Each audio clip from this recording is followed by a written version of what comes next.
Langit Jakarta malam itu pekat dan berdebu. Di sebuah gang sempit di antara lampu remang dan suara knalpot motor, seorang pria muda berjalan gontai. Namanya Raffi, 27 tahun.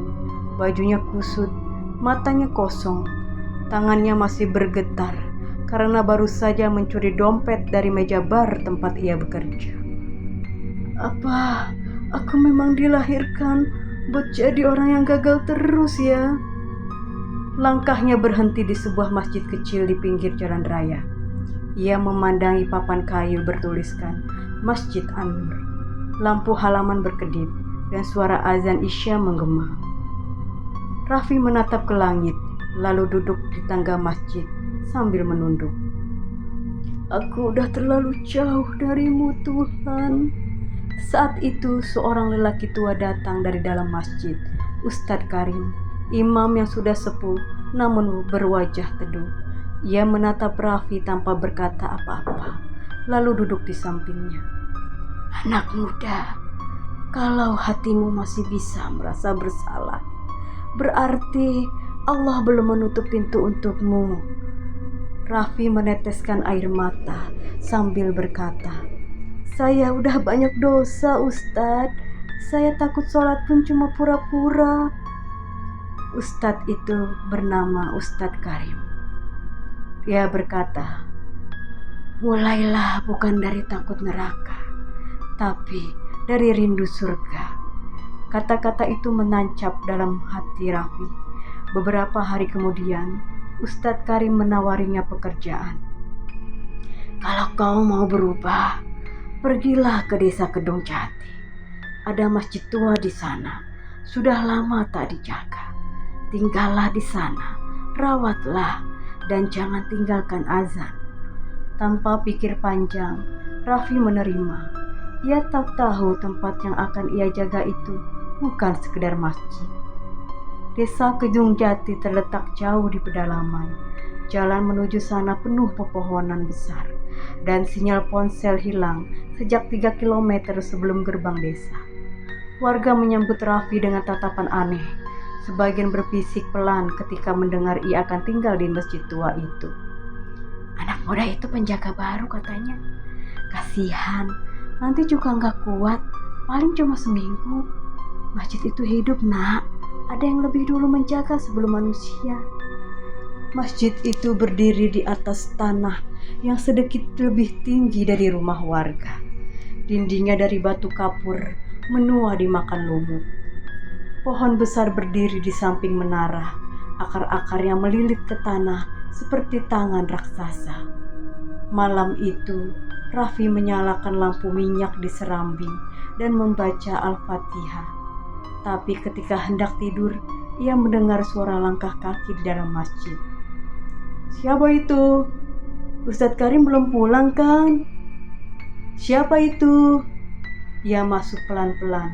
Di mihrab, sajadah hijau tergelar rapi, tapi di atasnya tampak bayangan seseorang yang sedang ruku.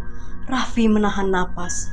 Bayangan itu perlahan hilang, menyisakan aroma kayu gaharu. Ya Allah, apa aku halu? Malam itu, ia tak tidur sampai azan subuh. Hari-hari berikutnya, Raffi mulai terbiasa membersihkan masjid, menyapu halaman, dan menyalakan lampu gantung. Namun setiap malam Jumat selalu terjadi hal aneh.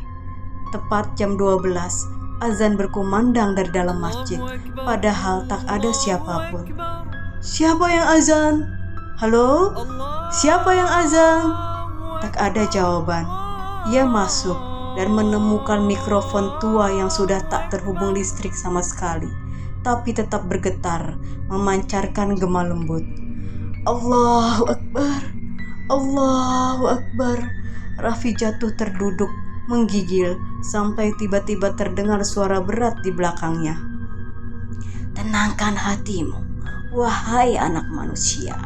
Jangan takut dengan suara yang menyeru pada kebaikan. Raffi menoleh cepat. Di depannya berdiri seorang pria berjubah putih. Wajahnya bersinar lembut, matanya menunduk penuh wibawa. Raffi gemetar. Siapa kau? Aku Abdullah, menjaga rumah ini sejak sebelum kau lahir. Raffi tak bisa bergerak, tubuhnya berat seperti tertanam. Tapi suara pria itu menenangkan, seperti zikir yang bergaung di dada. Kau jin? Kami menyebut diri kami kaum dari alam lain. Kami bukan musuh, kami hamba seperti kalian.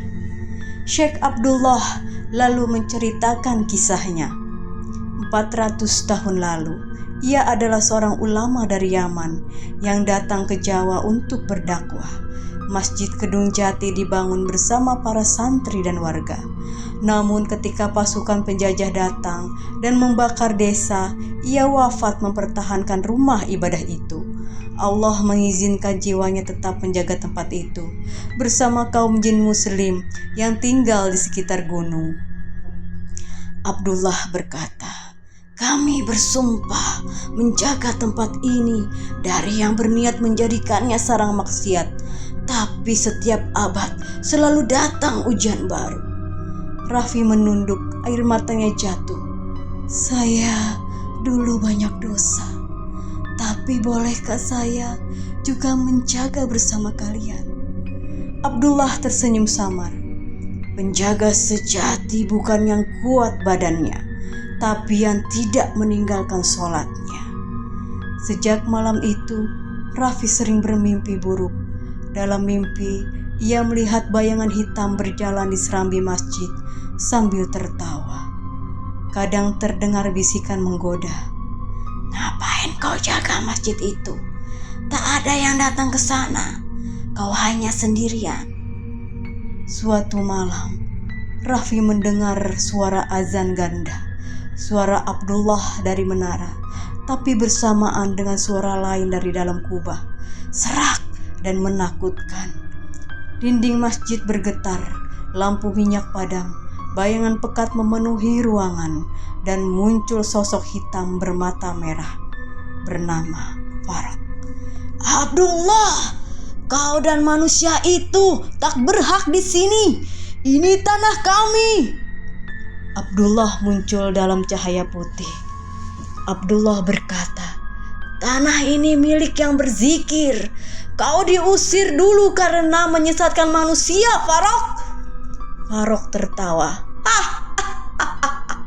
Mereka lebih mencintaiku sekarang. Lihatlah, sebagian dari mereka berdoa untuk harta, bukan surga.